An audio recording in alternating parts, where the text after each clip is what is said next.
Boa noite a todos. Estamos começando mais um programa hoje, sexta-feira, 1º de abril. Mas não é mentira, nós estamos aqui ao vivo nos estúdios da TVC Pelotas. Comigo aqui, Marco Marchand. Vamos fazer uma entrevista ótima aqui, vamos falar sobre vários assuntos. O Marchand é do PEN, Partido Ecológico Nacional. A gente vai conversar sobre o partido. O Marco Marchand é pré-candidato, a gente não vai falar em campanha política aqui, mas vai falar sobre as diretrizes do partido, né? O Marco Marchand também é empresário, ele é palestrante sobre ética e sustentabilidade e é professor de ciências mecânicas. Então, é uma pessoa com uma cultura muito grande, tem condições de trazer para nós hoje uma vasta gama de conhecimentos para nós, para mim e para você, telespectador da TVC Pelotas, hoje, nessa noite de sexta-feira. Agradecendo sempre a direção da emissora, Aline Mendes, Renato Costa, hoje na técnica o nosso amigo Birinha, a você, telespectador, e os nossos apoiadores culturais. Se você quiser fazer uma pergunta a respeito do assunto de hoje, pode, tá aí, ó, o WhatsApp, o Birinha colocou 53 8426 9908 ou mensagem de texto. Fique conosco porque o assunto de hoje realmente vale a pena. Marco Marchand, uma boa noite e agradeço já de início a tu ter aceito o convite para vir aqui conversar conosco e passar um pouco do teu conhecimento para mim e para os nossos telespectadores da TVC. Senhoras, senhores, jovens, equipe da TVC, respeitosamente, boa noite.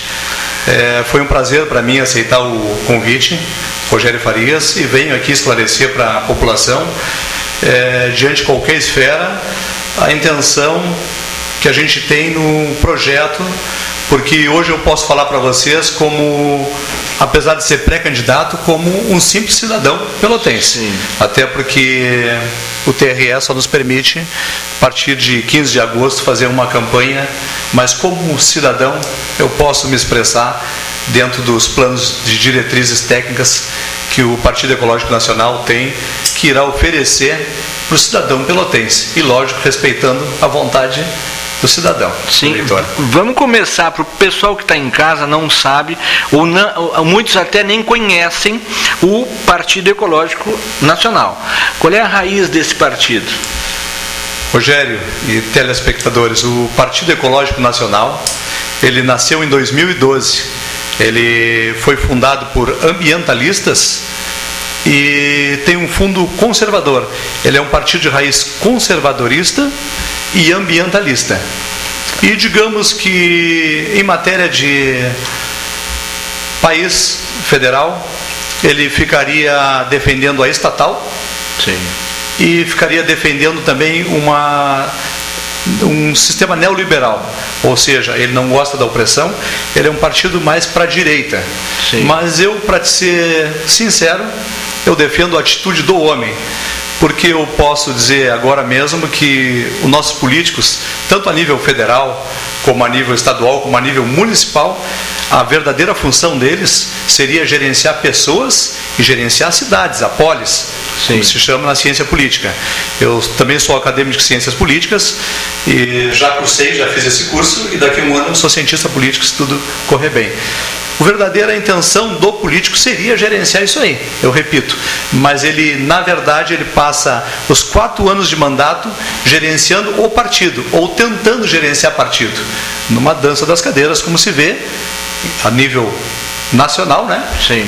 E assim o que o pessoal vai ficando de lado, na verdade, que seria organizações humanas. Esse seria o verdadeiro fundamento de um político, é primar por organizações humanas. Sim. Marco, a estrutura do partido é completamente diferente, o que o partido pensa, né, do que o que está acontecendo hoje na nossa política, né? Como é que funcionaria, né, como é que se o PEN tivesse hoje a governabilidade da nossa cidade? Rogério, todos os planos que foram desenvolvidos para Pelotas já fazem 1 ano que eles vêm sendo desenvolvidos sob uma visão não política, e sim sob uma visão real da necessidade humana. Hoje a gente se limita em lutar pelo município. Sim. Não adianta a gente querer sair defender o mundo. Hoje nós temos que se limitar ao chão que nós pisamos. Claro. Né? Então, sob essa visão não política, nós temos para oferecer para o povo uma administração totalmente técnica, onde não entra ninguém indicado por político algum. Isso aí não existe a menor hipótese. Então, porque a gente vai debatendo, assim, tu vai falando, certo. Eu vou te rebatendo para a gente fazer isso para o telespectador entender o que está acontecendo. Isso que tu falou agora seria, por exemplo, CCs, termina, não tem. CCs, cai todo o comando por CCs. Sim. Ou seja, quem vai governar a parte das finanças serão economistas. Sim. Uma mesa de 10 ou 12 economistas que não serão indicados por político algum. Sim. Isso aí, eu repito de novo, não há a menor hipótese de fazer indicação alguma. Esses economistas, eles virão por triagem, Rogério. Tá. Por quê? Porque triagem é um dos segredos da vida.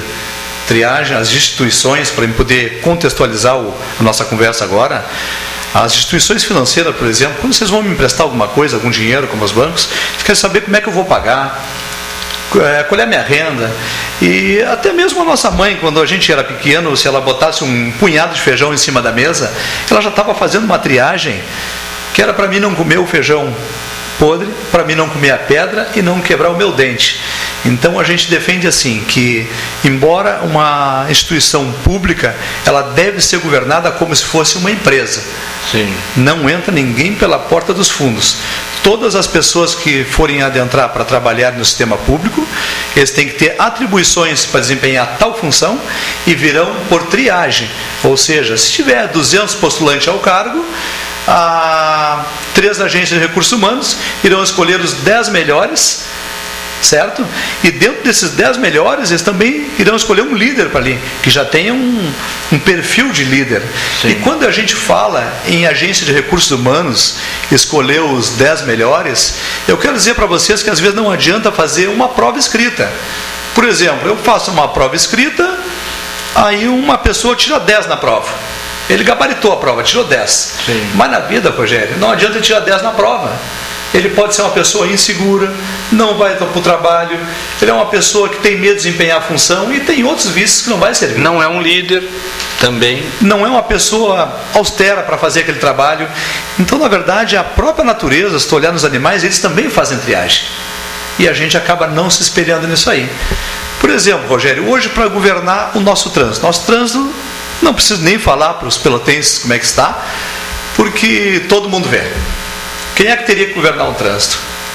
Ora, já existe engenheiro de tráfego, Rogério. Engenheiro de tráfego, ele estudou a largura da rua, quantos carros passam ali por minuto, aonde ela deságua. Eles chegaram no top do estudo da engenharia de tráfego. Sim. Por que nós não usamos esses talentos, Rogério? Por que nós não usamos? Pelotas é conhecida pela supremacia do ensino. Tem ótimos professores, corpo docente de primeira, faculdade. O que o governo federal envia de dinheiro para as faculdades é bastante investimento. E os nossos alunos saem alunos expressivos, inteligentes. Eu mesmo tive 2 alunos, agora os 2 são engenheiros. Estão fora do Brasil, tiveram que sair engenheiros de alto padrão. Foram meus alunos de ciências mecânicas. Então a qualidade do jovem, das pessoas são muito inteligentes. E por que se nós temos esse berço da inteligência, do estudo, das universidades, por que não se usa isso aí? Por que na hora de um governo, de montar um governo, as diretrizes governamentais, por que acontece um escárnio com a cidade, uma pré-venda da cidade? A cidade não pertence aos políticos para eles venderem a cidade.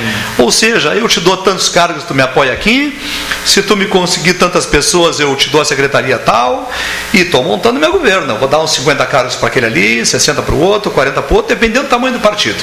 Sim. Está montado o governo. Como é que eu vou ter um bom governo se eu comecei dessa maneira? Então, não espere isso aí das diretrizes que iremos oferecer na época direita, que seria comandada pelo TRE. No caso, iremos oferecer essa diretriz. Hoje eu falo como um cidadão pelotense. Mas o pensamento da equipe que está comigo hoje seria com esse intuito. Então seria as secretarias que nós temos hoje na cidade iam ser gerenciadas por pessoas capacitadas para o cargo. Totalmente técnicos. Totalmente técnicos para todos os cargos. Por exemplo, Secretaria de Transporte e Trânsito, Segurança, Cidadania, Secretaria de Finanças, Secretaria de Qualidade Ambiental, tem várias secretarias, né? Secretaria de Habitação também. Né? Então, todos eles com técnicos, e não seria um técnico apenas, teria um que comandaria e mais 6 na retaguarda. Nós precisamos trabalhar com mesa, Reginaldo. Eu tenho várias pessoas de mentes expressivas, pessoas inteligentes, independente da posição da pessoa. Pessoas inteligentes a gente acha, Deus da periferia, em qualquer lugar, aliás, dali que saem grandes pessoas inteligentes. Mas eu tenho várias pessoas que estão me ajudando, pessoas muito expressivas. Entre elas, um que trabalha numa plataforma, ele faz um gerenciamento de vários idiomas, então ele tem me auxiliado bastante em como montar uma diretriz totalmente técnica, efetiva, que funcione.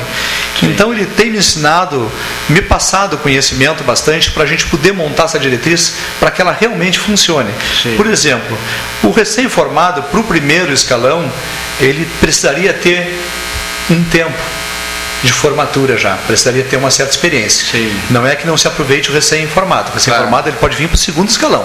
Vamos falar em economia, em matéria de economia. Então nós temos que ter aquele tempo já para fazer o primeiro. Por quê? Porque ele já vai trazer uma bagagem e nós não podemos arriscar o corpo público. Dentro daquele grupo nós temos que ter a liderança também. Então a gente já existe uma certa diretriz funcional da coisa. Ou seja, por que a mesa? Porque a mesa seria o guardião, as costas quentes do sistema público. Ou seja, eles têm que trabalhar junto. Eu não posso ter, no caso, uma parte financeira, no caso. Eu tenho o economista. Eu tenho um que trabalha lá no prédio tal. Aí eu tenho um outro economista que trabalha lá no outro prédio. Eu pego os 10 economistas, não juntei eles, eu separo, boto trabalhar em cada canto. Lógico, Rogério, que um vai trabalhar, o outro não está afim, não vai. Não existe um cuidado. Então eles têm que ter como nave-mãe uma grande mesa de economistas. Assim funciona os países do primeiro mundo. Centralizado. Ou seja, nós somos economistas. Eu sou o Rogério, vamos fazer de conta que nós temos 10 economistas aqui. Nós estamos trabalhando todo numa mesa. No momento que o Rogério saiu, vai ficar no telão onde é que o Rogério foi. A hora que ele vir, ele tira dali. Assim funciona com a parte de engenharia ambiental e com todos eles. Existe tipo uma nave-mãe. Tu saiu, tu fez o teu trabalho e volta para ali. Porque tu vai estar sob o viés de todos os teus cuidados. E, lógico, como a gente já falou, precisa ter um líder ali, porque não é o líder maior, o prefeito, que tem que estar se preocupando se um engenheiro ambiental não está vindo trabalhar, ou se está vendo coisa errada. Ele tem que ter um líder dentro para punir ele, porque o próprio bem quer que tire aquela pessoa que não está agindo bem, quer que tire ele dali. O próprio bem força isso aí, porque não adianta eu querer ser bom para aquela pessoa, eu não tiro ele, mas se ele não está desempenhando bem o papel, ele tem que ser, ele não pode ser favorecido, dali. Não tem favorecimento nenhum. Não, de hipótese alguma. Por que ele tem que ser tirado? Porque senão ele acaba prejudicando várias pessoas. Essa pessoa, de repente, ele tem uma grande aptidão para uma outra coisa, mas ele não está dando certo ali. Mas que todos entrarão dessa maneira, todos por agente de RH, 3 agentes de recursos humanos, contrato temporário, para exercerem a função. Ou seja, este sistema de gerenciamento totalmente técnico, hoje a nível nacional seria um sonho muito distante. A nível estadual também é um sonho distante. Mas a nível de cidade, que a gente se considera de uma certa forma com tanto uma porcentagem independente, isso aí pode ser colocado agora mesmo. Sim. Cairia todo o sistema político e entraria todo o sistema técnico para fazer o gerenciamento da polis da cidade.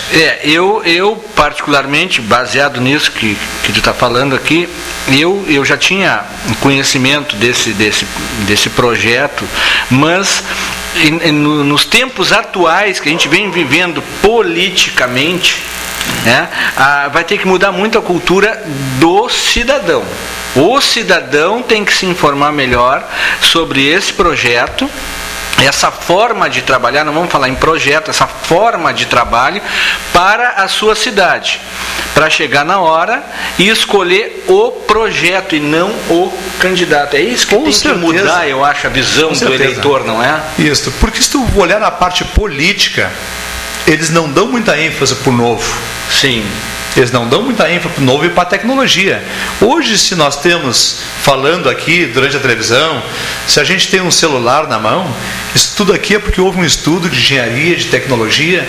Então a gente tem que convir que o estudo e a engenharia e o planejamento são uma das coisas que mais alavancam o progresso e a prosperidade. Eu vou voltar num tempo atrás, Rogério, que talvez tu te lembre. Tu te lembra do cidadão também, se lembra da época do Collor, quando foi destituído do poder. Sim. Não te lembra? Lembro. O vice do Collor era Itamar Franco. Isso. Que até era um vice meio pacato. E o Itamar, ele não sabia muito o que fazer. Que ele ficou com aquele... Claro, ele ficou com a batata quente na mão. Com a batata quente na mão, né? Aí o que ele fez? Ele deu um jeito de contratar o melhor economista que tinha na época, que era o Fernando Henrique. Não estou aqui fazendo defesa de partido nem do Fernando Henrique. Falando em pessoas. Que foi a escolha dele. Em qualidade. Sim. Ele ficou tão apreensivo em segurar o país que ele disse: eu preciso contratar o melhor economista. E o Fernando Henrique, por sua vez, também, como ele já era um professor e era um grande economista, ele contratou os 10 melhores economistas que ele conhecia. Foi aonde o Brasil teve a grande ascensão do Plano Real, porque ali houve um planejamento. E lógico, a gente não vai fugir do que é a realidade, que tudo que é planejado, que é estudado, tem mais tendência a dar certo. Sim. Como já me disseram para mim numa palestra que eu dei em Porto Alegre agora, faz 3 semanas, eu fiz uma palestra em Porto Alegre, numa sexta, e no sábado eu fiz em Alvorada, falando nesse plano de governo, diretriz totalmente técnica. Sim. E alguém me disse: senhor Marchand, será que vai dar certo? E eu respondi para o cidadão: eu não sei se vai dar certo. Eu só sei que nós temos que tentar pela maneira técnica, já que a maneira que está sendo colocada não está dando certo. Sim. Todos nós podemos ver que não está dando certo. Por quê? Porque os nossos políticos que nós temos atual, eles acabam repetindo o que eles aprenderam a fazer. Eles não se atrevem e não se animam. E outra, o partido dele não deixa ele colocar uma diretriz totalmente técnica. Sim. Isso aí é uma coisa impossível dentro do partido de hoje. E eles também não se arriscariam, porque eles imaginam que se ele vai botar uma diretriz totalmente técnica, Rogério, ele acha que seria um voo prego para a morte e para não se eleger. Sim, sim. Então, porque, por causa da conjuntura atual da política, porque tem que ter, falando português bem claro aqui para o pessoal entender, o telespectador entender, se não tiver atualmente, no atual sistema, o conchavo político, a política do toma lá da cá, eles acham que não vão conseguir governar. Eles não acreditam que consigam. Isso eu escuto diariamente me dizerem: Marchand, não tem a possibilidade alguma de te eleger, porque tu tens que pegar partido, tens que dividir cargos. Sim. Eu tive partidos comigo, Rogério. Sim. Eu tive partidos comigo. Que quando eu entrei, lógico, eles têm uma visão muito boa. Eles têm um faro bom político. Aí eles viram: poxa, está entrando esse rapaz que é empresário, eu tenho a minha vida limpa, tenho uma história em Pelotas, eu levo uma vida normal. Estudei ciência política, agora tu vai na outra faculdade, então disseram: poxa, esse cara aí, de repente, seja um momento que o povo talvez pense numa coisa técnica. E como os atuais que vão concorrer talvez não estejam num bom momento, vou colar nele. Tudo bem, eles colaram, só que eles não sabiam que as diretrizes já estavam prontas. Aí ficaram comigo alguns meses, aí chegou o dia da reunião. Aí fizemos a reunião, foi quando eu anunciei para eles que não haveria cargo a ninguém. Sim. Que eles fizeram um discurso tão belo, tão bonito, que pensavam na coletividade e não em si próprio. O discurso deles foi emocionante. Se não pega uma pessoa firme, ele ia até chorar no discurso dele. Aí quando ele levantou a mão e disse: olha, seu Marchand, mas então nós não vamos poder trabalhar no sistema público. Eu respondi para ele, para o presidente do partido: vai poder sim. É só tu concorrer, se tu tiver atribuição para tal função. Quando for chamado por uma agência de recursos humanos, aliás, por 3 agências, tu vai lá concorrer junto com o povo, junto com qualquer outra pessoa. Se tu for escolhido, tu vais entrar para o sistema público. Eu não preciso dizer o que aconteceu, nem para ti, nem para a população. Por isso que eu estou dizendo, na atual conjuntura. O Cássio Curso está assistindo lá na Guabiroba, mandou um abraço aqui para mim e para o Obrigado, Cássio. Um grande abraço para ti também e para toda a tua família. Família Curso lá na Guabiroba, sempre assistindo o nosso programa. Nós estamos vivendo, Marco, baseado em tudo isso que nós estamos conversando aqui, um momento super delicado aí no nosso Brasil, né? Nunca se viveu um problema tão delicado, e que se tivesse, para mim, ao meu ver, esse tipo de tratamento político, como tu está explanando aqui, nós não chegaríamos ao ponto que nós chegamos hoje. Hoje nós assistimos, tá aí em todos os jornais e redes sociais e tudo mais, né, notícias quentes e verídicas, que o nosso governo hoje está fazendo barganha com um partido menor para poder ter voto para não ser votado o impeachment. Que vergonha maior para a população de um país chegar nesse ponto? Como é que o partido está vendo isso lá em cima, essa movimentação toda, essa correria de partido, esses deputado? A gente sabe que o nosso presidente da Câmara Federal, o Eduardo Cunha, está atolado até o pescoço, continua mandando. O Renan Calheiros, todo mundo conhece, que é do Senado. A presidente Dilma, a gente não sabe tudo, tem muita gente que defendendo a democracia, que ela foi eleita pelo povo.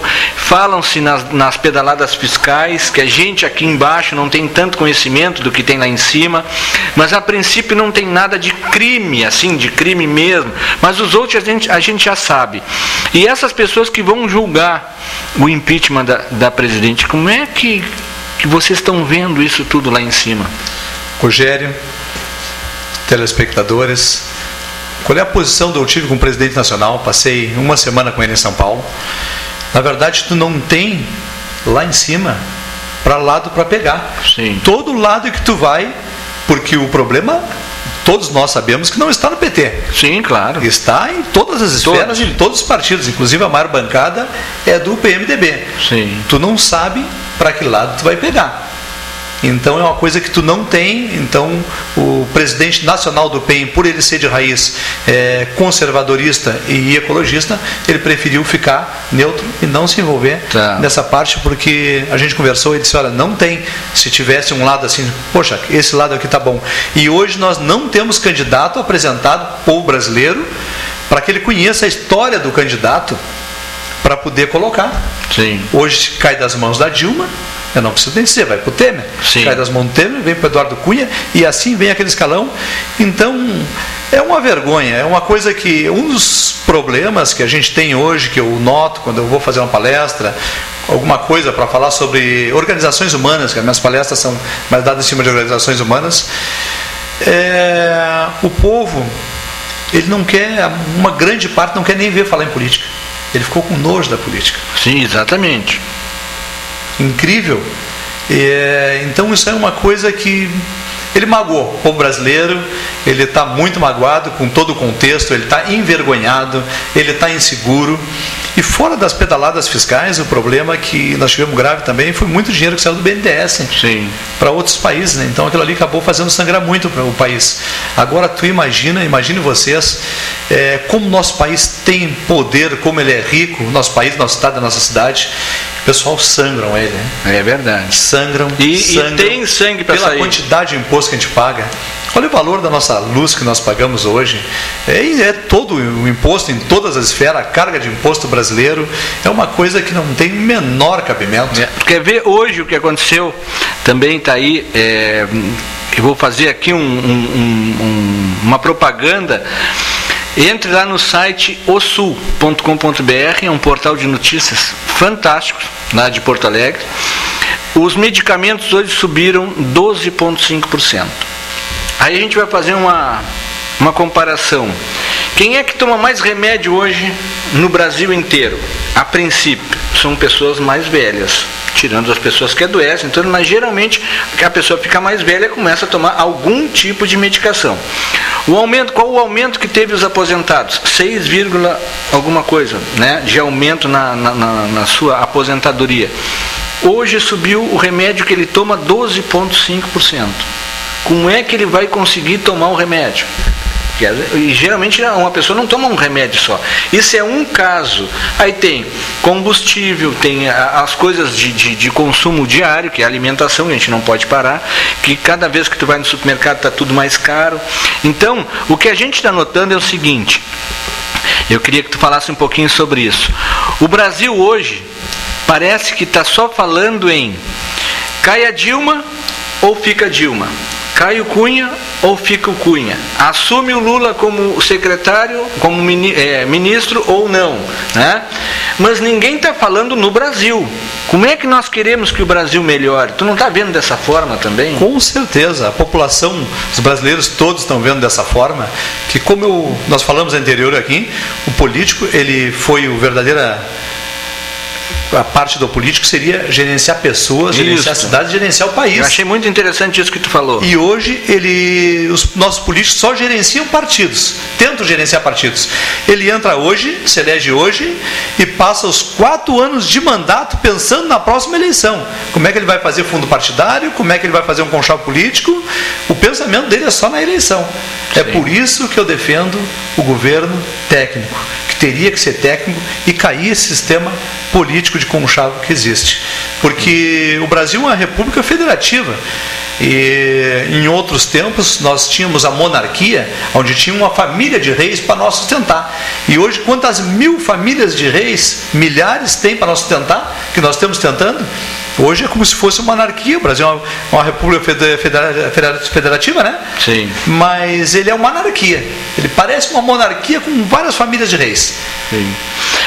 O pessoal tu falou do voto, que o pessoal não quer nem ouvir falar em política. Eu presenciei isso. Uma parte. Mas é uma grande parte. Uma grande desacreditada dos políticos. Tá? Eu estou falando dos políticos. Eu fui fazer o meu recadastramento biométrico no cartório eleitoral, marquei lá, fui fazer no dia. No dia tinha muita gente. Aí eu levei lá 1 hora e pouco, fiz tal. Mas aí depois eu fui fazer uma matéria lá sobre isso. Bom, eu fiquei lá uma manhã, em um dia, e depois eu fiquei uma tarde, durante aquele período, conversando com as pessoas na rua que estavam esperando para entrar. Eu te digo que 90% das pessoas que conversaram comigo diziam: eu não sei o que eu estou fazendo aqui. Eu estou sendo obrigado a fazer esse recadastramento biométrico e eu não quero votar mais em ninguém presta, porque não sei o que. Tu entende? As pessoas estão totalmente desacreditadas, elas estão indo votar por obrigação, é o que eu vi. Eles estão hoje com uma ação que se chama uma ação reacionária, quando ele não quer mais saber da democracia. Ele não aguenta mais esse tipo de coisa. Então o povo chegou nesse patamar. Uma outra coisa, Rogério, que eu gostaria de colocar aqui sobre esse plano de governo que será apresentado na hora certa, mas uma das forças que ele terá será uma mesa com 10 ou 12 auditor fiscal, corregedor, que vai trabalhar dentro de todas as secretarias. Porque o auditor, o corregedor, é o algoz do homem público. Sim. É aquele que cuida a ação do homem público e leva para o Ministério Público. Ou seja, todas as secretarias receberão constantemente, durante 4 anos, fiscalização e corregedoria. Sim. E essa secretaria de fiscalização e corregedoria tem poder até mesmo para destituir o prefeito. Sim. Por quê? Porque hoje nós tivemos aqui orçamento de reforma de escola por 3 milhões, daria para reformar 2 escolas. Nós pagamos R$21 o quilo do guisado de segunda. Nós pagamos R$10 em Pelotas hoje o pão de sanduíche.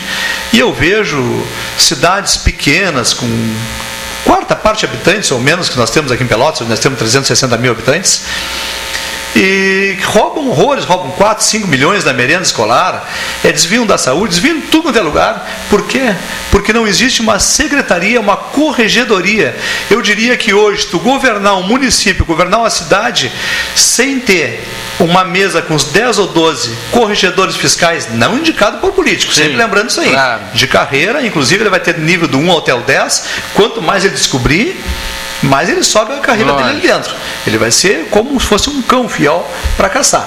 Sim. Tu imagina se uma pessoa hoje der um orçamento para fazer, nós precisamos aí de fazer um albergue. Nós não temos em Pelotas. Praticamente pode ser que não se tem. Aí um dono de uma grande construtora cobrou 5 milhões para fazer o albergue. Ora, nós temos a nossa parte de engenharia, todas as mesas serão constituídas da própria prefeitura, ele vai lá e vai somar os metros construídos e vai ver o valor do cubo. Sim. podendo aumentar até 20%, tornando ele caro. Digamos que deu 2 milhões. E o dono da empreiteira nos passou um orçamento de 5 milhões. Ele nem fez a obra, ele simplesmente nos passou um orçamento. E ele já vai responder, a corredoria já vai em cima dele, levar ele para o Ministério Público, o nome dele, para ele responder porque que ele, como o maior conhecedor do metro cúbico construído, deu um orçamento fraudulento e abusivo. Superfaturado, ele não foi caro. Sim. Porque eles cobram 4, 5, 6, 10 vezes mais. Sim. Fazendo sangrar o Estado, sangrar as finanças e faltando lá na periferia das pessoas que realmente precisam. Aí eles vêm querer combater a dengue com as valetas tudo abertas. Tu tem que começar a governar, começar a fazer por aquelas pessoas que precisam. Sim. Então existe toda uma dinâmica, existe uma diretriz toda certinha. Então a gente tem que trabalhar em cima de estudo, em cima de planejamento. Se tu não tiver uma mesa de corredoria para cuidar das finanças, é como dar um tiro no pé para tentar administrar uma cidade. Sim. Ontem eu vi uma reportagem, estava lá na internet, aí fui. Tem uma cidade em Mato Grosso do Sul que o prefeito já saneou 100% da cidade. Saneamento básico, 100% na cidade. Os moradores na cidade estão maravilhados com o trabalho que o prefeito vem fazendo. Nem vou citar nome de partido nem nada, mas vem isso aí, Partido Ecológico Nacional. A gente, pelo nome, a gente já vê. Como é que é essa parte da ecologia? Fala um pouco sobre esse trabalho. Isso aí é uma das grandes preocupações que não só nós do Partido Ecológico, como tu, Rogério, como toda a população que está nos assistindo, tem, é com essa parte do meio ambiente. A destruição é tão rápida, tão veloz, que a gente, às vezes, passa na frente dos nossos olhos e nós não temos ideia. Para ter uma noção, eu vou um pouquinho longe, mas perto, Baía de Guanabara. Sim. Há 20 anos atrás, tem as imagens das famílias tomando banho na Baía de Guanabara. Hoje, naquele mesmo local, o lixo ficou tão extenso, eles botaram boia de contenção para o lixo não avançar mais. Mas o lixo ficou tão espesso em cima da água, que hoje quem vai ali catar, ele caminha sobre o lixo como Jesus caminhava sobre as águas. Sim. E não afunda, de tão espesso que é o lixo, em 20 anos. Agora, digamos que uma geração hoje dure 80 anos. Dura bem mais, as pessoas bem cuidadas, mais de 100 anos, mas uma geração de 80 anos, em 20 anos, numa quarta parte de uma geração, eles destruíram aquele local. Sim. Não dizimaram porque a natureza quer viver. E nós temos grandes exemplos como o rio Tâmisa, em Londres. Era um rio poluído, um rio podre. Biologicamente ele era um rio morto. Biologicamente morto. E esse rio foi recuperado. Houve um projeto tão grande, porque o próprio parlamento ele dava de frente à janela para o rio, e eles tinham que suspender as audiências do parlamento por causa do mau cheiro. Sim.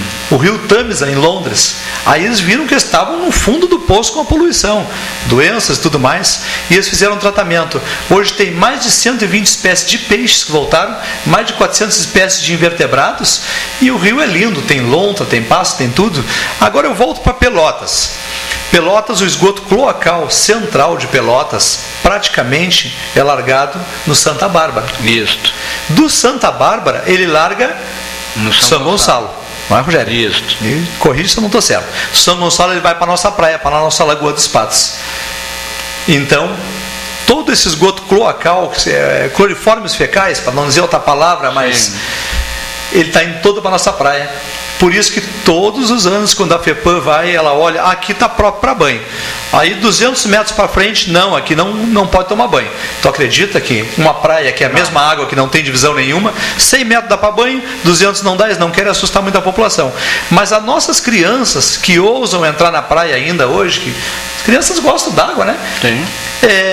Rotavírus, doença de pele, uma série de coisas. E tu imagina que coisa mais frustrante, uma criança querer sair correndo, criança é que nem um bichinho, ele vê água, ele quer sair correndo e entrar na água. A gente tem que segurar da mão, não entra aí. Ou teu netinho, alguma coisa, não entra nessa água. Por que não entra nessa água, né? Ele vai ficar olhando para cima, para ti, que tem mais alto. Ele não entende se ele quer tomar um banho naquela água. E a gente sabe que aquela água está cheia de cloriformes fecais, porque Pelotas larga. uma coisa que não tem nem palavra para descrever, tu largar um esgoto dentro dos nossos afluentes, das nossas águas, hoje, seria como nós temos uma fazenda, seria como nós temos uma fazenda e ter uma cacimba, e eu de noite fazer a minha necessidade ali. Então, um dos grandes projetos, uma preocupação, uma coisa que vai ser urgente, que é muito mais urgente do que fazer a Salgado Filho, é fazer estação de tratamento. Inclusive no Laranjal, as pessoas do Laranjal sofrem, assim como as pessoas da Sanga Funda, para ir para Sanga Funda e para Z3, tem problemas de estrada, tudo mais, mas no Laranjal mesmo, antes de fazer, botar o cloacal e botar o fluvial, botar o saneamento básico, tem que ter a estação de tratamento, porque a gente como empresário, a gente pensa lá no final, para aí, eu vou botar todo o encanamento aqui, mas onde é que eu vou largar esse encanamento? Então já tem que preparar, vamos fazer todo o tratamento, todo o sistema de tratamento, aí sim nós vamos botar todo o sistema de esgotos. Tu sabe que no Laranjal, lá nos anos 80, 70, 80, a gente caminhava no Laranjal, dentro d'água. Eu me criei no Laranjal, tomei muito banho no Laranjal, mas naquele tempo era um pouco diferente, até pelo número de habitantes que era menor, mas sempre existiu isso aí. O Pepino, o canal do Pepino, que deságua ali perto da Garibaldi, era e é conhecido ainda como Boca do Canhão. Não sei se tu já ouviu essa expressão. Já ouvi falar, sim. Tá? Então ele vem lá do Santa Bárbara, que é depois da ponte ali do Rio Grande, e vem também pelo canal do Pepino. Então o Laranjal, a gente caminhava até as balizas e a água já dava acima do pescoço, tá? Com uma pessoa aí com 1,70 m, 1,80 m. Hoje tu caminha a mesma distância com água na cintura. Porém o Totó e o Barro Duro assorearam que a água está invadindo a mata. Para onde foi aquela areia? Para o Laranjal, por causa da posição geográfica. É isso que tu falou. Toda a sujeira que sai do São Gonçalo, em função da água do mar que empurra para cá quando tem vento sul e sudeste, a sujeira entra para dentro do saco do Laranjal, que chamam ali do saco. Então fica ali, não fica lá no Barro Duro, não fica na Z3. Então lá é mais limpo um pouco. Não é tanto como o Laranjal. E eles fizeram várias obras que não resolveram. Mas é como tu falou, eu acho que eles tinham, para resolver o problema de balneabilidade no Laranjal, principalmente, resolver esse problema, todo o problema da estação de tratamento de esgoto. Isso aí é uma coisa que não tem menor cabimento. Isso aí tem que ser resolvido, essa parte de tratamento de esgoto. Sim. Com certeza. E imagina até o camarão que a gente come. Tudo. Nosso camarão, as pessoas tomando banho, nossos afluentes, Tumatá, com uma velocidade incrível. Nós já temos essa quantidade de lixo que a gente produz, né? Então isso aí, o lixo viaja, vai para outro lugar, e aquele lugar onde tem aqueles grandes lixões são a terra que não serve para outras coisas.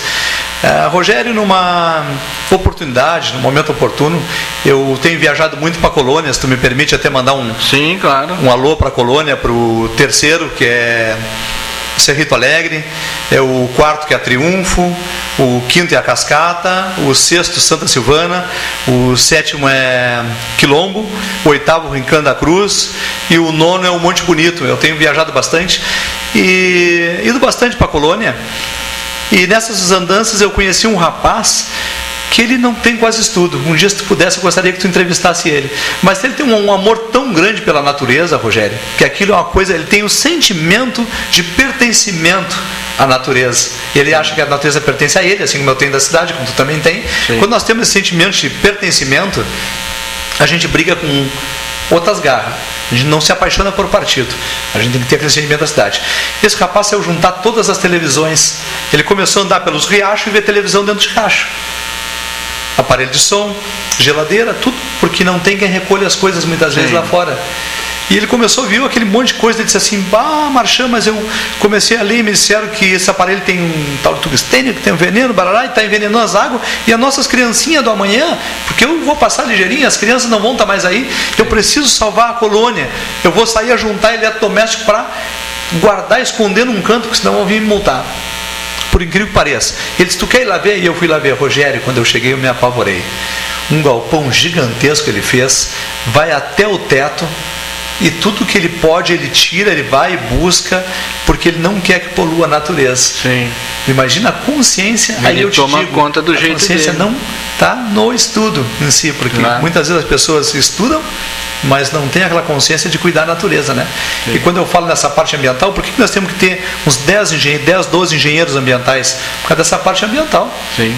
Agora está tendo um problema grave aqui, tem até alguma coisa no Ministério Público sobre a má utilização da orla do Arroio Pelotas. Obras tem muita gente avançando, isso aí está dando bastante debate, está no Ministério Público.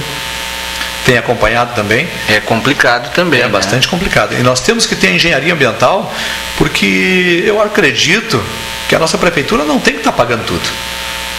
Tudo que ela puder fazer, colocar mão de obra aqui dentro para ficar, os salários ficarem aqui dentro, dar emprego para esse pessoal. E precisamos de um grande projeto para trazer indústrias. Sim. Um grande levantamento da geopolítica pelotense para ver quais os terrenos que são da prefeitura, onde que ela pode ceder ISSQN, PTU por tantos anos, e fazer alguma coisa, anunciar lá fora, e lá buscar por que nós temos que ter economistas focados, economistas de carreira, não político, porque ele me ajudou no partido, porque ele fez voto para mim lá. Eu não conte comigo para esse tipo de coisa, para mentira. Eu prefiro ficar em último lugar, não me eleger, estou tranquilo. Eu tenho a minha empresa, não preciso da política para sobreviver. Rogério é um conhecido meu, ele sabe, conhece a minha empresa. Eu preciso da política para melhorar a vida do homem e da população. Eu sonho com organizações humanas. Quando o TRE me permitir, eu vou poder me expressar mais e mostrar os projetos. Que é a função da pessoa político. Justamente, essa é a verdadeiro intento, a função da pessoa política, seria governar pessoas. Agora, esse convite mesmo que tu me fez, dificilmente, o pessoal não quer abrir. Sim.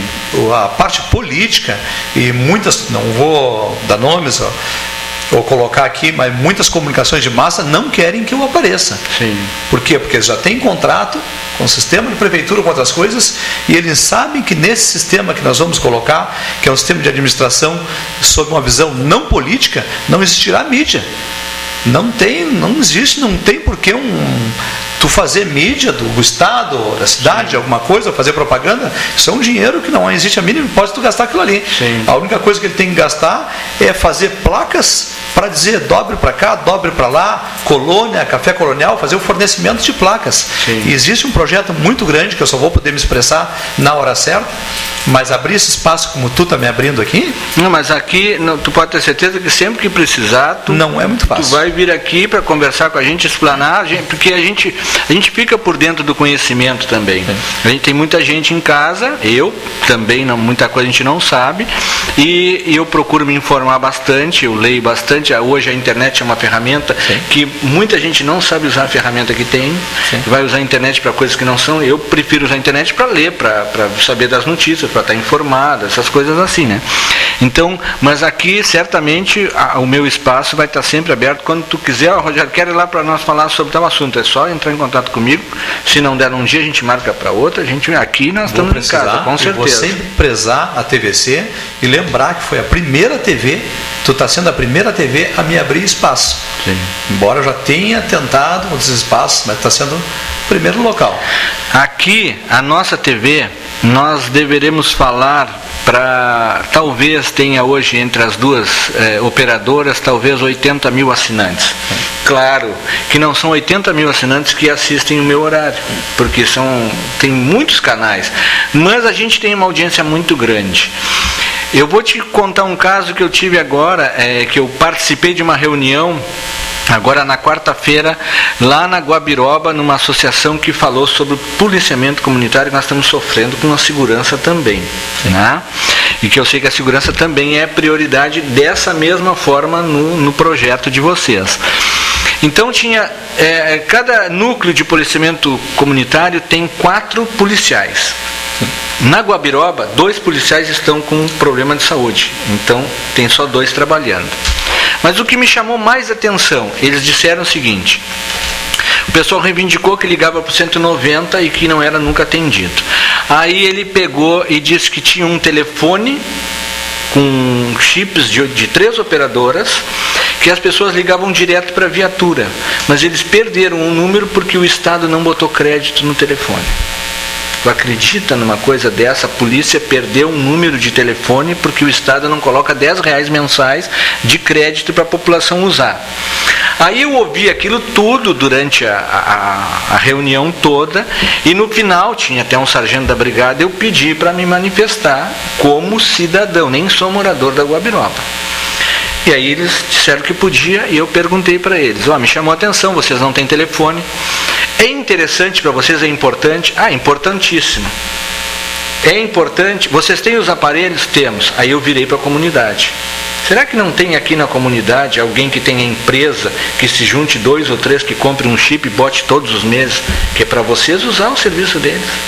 4 ou 5 levantaram a mão. E eu ajudo. E eu digo, o primeiro problema já está resolvido, que é o problema do telefone. Por que o político em si, atual, não pensa dessa maneira de tentar agilizar e resolver a coisa na hora ali que pode ser resolvido? O que pode ser resolvido. Porque ele passa os 4 anos do mandato, na maioria deles, existe alguns políticos bons, a gente não pode generalizar. Claro, não pode generalizar. Mas eles passam gerenciando o partido. Sim. Hoje o nosso contingente da Brigada Militar, que fica sob a tutela do Estado, é em torno de 430 soldados. E a polícia, a Guarda Municipal, ela tem investido também aí. Eu acho que ela tem que ser bem maior. Nós temos um exemplo de Curitiba. Curitiba, a Guarda Municipal dela é uma guarda de elite, é o GOI. Sim. Eles trabalham com armas, eles são policiamento mesmo. Sim. E policiamento amigo da comunidade. Quando a comunidade vê um guarda municipal em Curitiba, ela vê um amigo. Claro. Deus do respeito que ele chega em qualquer cidadão. Hoje o nosso presídio regional de Pelotas, ele é para 500 apenados, ele deve estar com 1.276. Mais, ele estava com 1.100, aumentou. 1.276 hoje. Ele está com o dobro da capacidade, onde precisa-se, com urgência, de um projeto para que 95% dos apenados trabalhem construindo canos, que é a parte fluvial que tu falou, sim, e bloquete, os blocos de calçamento intra-presídio. Existe terreno para isso, eles têm que fazer essa construção para baixar o tempo da pena deles e receberem, é o qual eles vão manter a família, vai ser um mantenedor da família. Com um diferencial, quando ele terminar a pena dele, digamos que a pena dele era 9 anos, ele vai trabalhar, vai ter um bom comportamento, ele seria treinado para isso, ele terminaria com 6. Com 6 ele não deve nada para a sociedade, mas com um grande diferencial, ele passa a ser um funcionário público enquanto ele existir. Sim. Por quê? Porque nós temos que manter ele ocupado. Claro. E trabalhando nisso aí. Ou nós fizemos isso aí, ou botamos a parte funcionar trabalhando a parte penal, ou nós construímos um complexo gigantesco, um presídio gigantesco. Sim. E vamos pegar todos os que estão soltos e vamos encarcerar lá, vamos gastar com carceragem, com luz, comida, colchão, toda a infraestrutura. Tudo. Vai ser um grande gasto e vai ser um grande aglomeramento de pensamentos que não estão bons. Claro. Eu prefiro a primeira. Claro. Não sei qual é. Mas claro, todo mundo. Marco, nós estamos aí estourando o nosso tempo. Eu queria agradecer a tua presença aqui, já deixar as portas abertas. Vamos marcar outra entrevista, que a gente tem muito que conversar e debater aqui com o nosso telespectador. Eu agradeço a tua presença aqui. Eu agradeço a todos os telespectadores, a TVC, por ser a primeira TV, por ter aberto espaço para esse novo projeto. E dizer que as pessoas esqueçam em que partido estão filiados, esqueçam de ideologia partidária, se é direita ou esquerda, e vamos escolher melhor nossos governantes. Escolher aquelas pessoas que têm um compromisso de botar gente técnica. Muito bem. Agradecendo a audiência de todos, nos encontraremos na próxima sexta-feira. Um ótimo final de semana, uma semana melhor ainda. E com muita saúde, até a próxima sexta. Boa noite, até lá. Boa noite a todos. Muito obrigado.